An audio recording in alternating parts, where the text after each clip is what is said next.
Hello, I'm Jane Sparrow, founder at The Culture Builders and author of both The Culture Builders and our second book, The Bank of Me.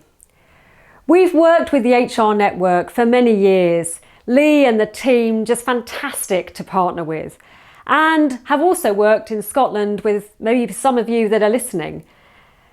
Organisations right now also based in Scotland that we're helping to really navigate through these very uncertain and undefined times. We are all about culture, as you probably know from the name, and what we're doing at the moment is really helping people to create a culture of remote working, a culture where people feel they can be productive, but also with an eye on well-being so that they're supported.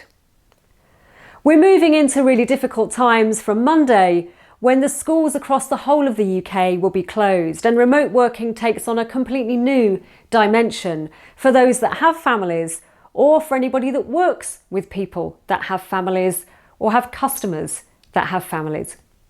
And so I thought I'd give you just a few top tips and a little story to help you through these next few weeks. It's really easy to get distracted and stressed by having family at home and try and do everything at the same time. So a real top tip is to segment your day, chunk it up, put in a 90 minutes at the beginning perhaps where you focus on your work, then take an hour where you do the homeschooling and do it properly where you can give your family attention. Then maybe another focus sprint and so on.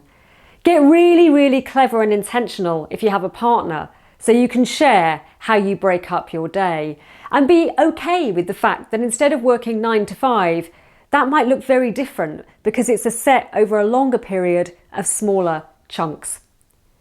If you're not someone that has a family at home, just be really mindful of the impact this is going to have on those that do, on others that you interact with that are suddenly going to have little people who need attention as well.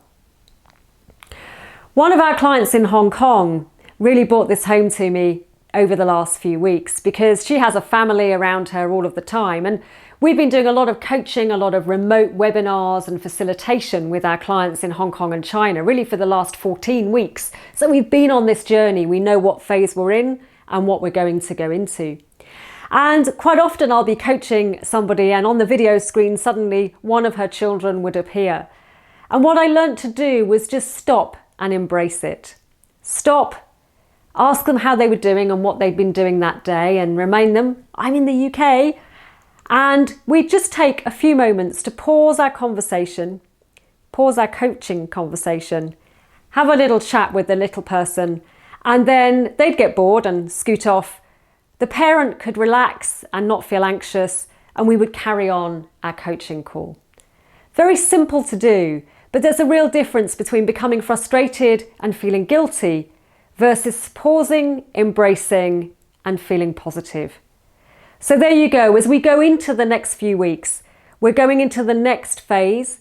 There will be phases that continue after that that require real intention in the way that we work on our own and with others. So stay safe, be intentional, and I hope remote working works for you, your colleagues, and your customers.